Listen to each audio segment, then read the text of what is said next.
কোনো চালগুড়ির ঝামেলা ছাড়াই আজকে আমি বাড়িতে বানিয়ে নিয়েছিলাম দুধে পুলি। হ্যাঁ বন্ধুরা, ঠিকই শুনছো, চালগুড়ি নয়, আজকে আমি সুজি দিয়ে বানিয়েছিলাম দুধ পুলি।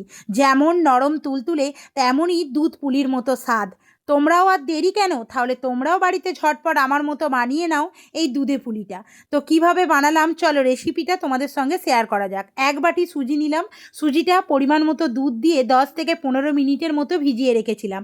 তারপর একটা কড়াইতে পরিমাণ মতো নারকেল কুড়ো, পরিমাণ মতো গুড় আর ভেজানো সুজিটা দিয়ে ভালোভাবে নেড়ে চেড়ে নিতে হবে। শুকনো হয়ে গেলে একটা পাত্রে নাবিয়ে নেবো, নিয়ে বেশ কিছুটা পরিমাণ ঘি দিয়ে ডোটাকে ভালোভাবে তৈরি করতে হবে, যাতে দোলে দোলে তৈরি করব, ভেতরে না ডেলা কোথাও থেকে যায়। তারপর 2 হাতে ঘি মেখে নিয়ে বলের মতো আকার দিয়ে নেব।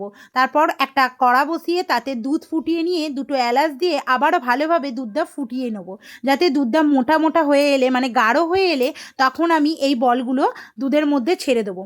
যখন বলগুলো দুধের মধ্যে অনেকক্ষণ ফুটিয়ে নিয়ে গ্যাসটা পুরো নিভিয়ে দিয়ে তার ওপরে আমি দিয়ে দেবো পরিমাণ মতো গুড় বা চিনি। তো কেমন লাগলো রেসিপিটা অবশ্যই আমাকে কমেন্ট করে